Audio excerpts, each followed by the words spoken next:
Pertaki Ndats, demikian namanya dikenal. Bukan karena tubuhnya jangkung atau Ndats, melainkan pikirannya. Ide-idenya selalu membuahkan hikmat tinggi. Ia disegani karena sikap bajikannya dalam melontarkan kata-kata. Nyaris kata-katanya tidak pernah menyindir atau menyakiti perasaan orang lain. Usianya 75 tahun. Setahun terakhir ia sering sakit.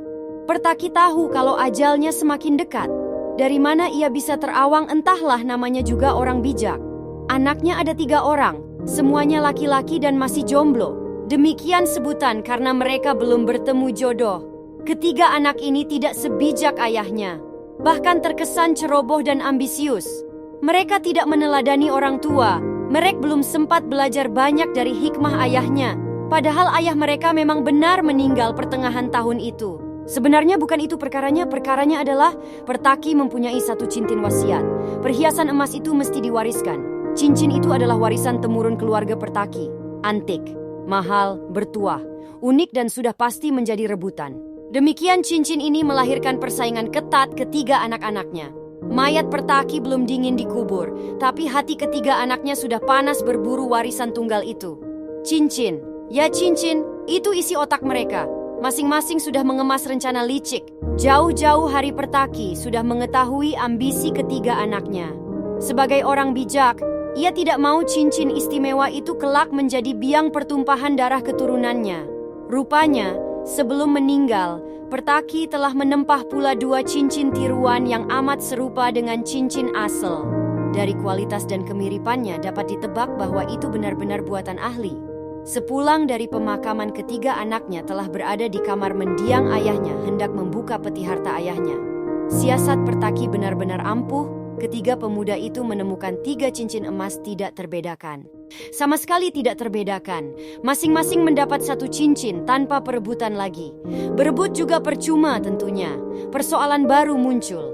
Mana cincin mereka yang asli? Kecemasan awal semata-mata agar wasiat bertuah itu jangan sampai hilang atau dicuri. Tapi terlanjur, cincin itu tidak terbedakan lagi. Penelitian seksama orang-orang kampung juga tidak membawa hasil. Cincin itu tetap menjadi misteri. Cincinnya tetap tidak terbedakan. Di panggilan petapa bijak yang kebetulan lewat, mujur juga ini. Orang bijak itu berkata, cincin yang asli selalu membawa sifat-sifat baik pada pemakainya. Orang yang kemudian menjadi sopan, rendah hati, pemurah, pengampun, dan tidak serakah, dialah yang memakai cincin asli, selebihnya adalah cincin tiruan. Orang bijak itu pun berlalu. Ketiga anak itu berlomba-lomba berbuat baik. Ambisi mereka sama, yakni ingin membuktikan cincin asli di jari mereka masing-masing. Tentunya sudah pasti bisa kita tebak kalau ketiga orang itu berlomba-lomba berbuat baik di sebuah kota kecil. Perubahan pun terjadi. Kisahnya sudah selesai tetapi pemaknaannya baru dimulai. Iman yang murni dan iman yang palsu. Di manakah bedanya? Sekilas pandang sulit untuk membedakannya. Tapi intinya memang bahwa iman yang asli akan mengeluarkan buah-buah yang banyak dan manis seperti sebuah pohon. Ibarat kata, kalau iman itu ternyata seperti cincin wasiat asli tadi, maka ia harus membawa ciri, sifat-sifat baik bagi pemakainya. Orang yang kemudian menjadi sopan, rendah hati, pemurah, pengampun, dan tidak serakah. Iman yang hidup dan benar harus diterapkan secara konkret, nyata, dan terasa. Seperti warisan itu, sebenarnya kita semua telah mendapatkannya. Hanya saja kita tidak tahu apakah iman kita asli atau palsu.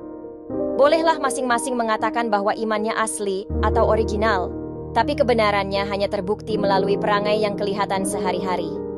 Siapakah yang tahu kalau iman kita asli? Ternyata bukan kita sendiri penilainya, tapi para tetangga, rekan kerja, bawahan, pembantu, suami, istri, anak-anak, dan orang-orang di sekitar kita. Merekalah jurinya. Diam-diam mereka tahu iman kita asli atau palsu. Sayang mereka tak bilang-bilang. Dan tentu saja Tuhan yang melihat hati manusia pasti tahu kalau keaslian iman kita. Ia jugalah yang memberi upah bagi setiap orang yang beriman, yang buah keyakinannya sangat nyata, sangat baik, dan membangun tubuh Kristus di tengah-tengah dunia ini. Kita semua tentu ingin memiliki iman yang asli itu. Maka mari berlomba menunjukkan iman kita asli bukan palsu.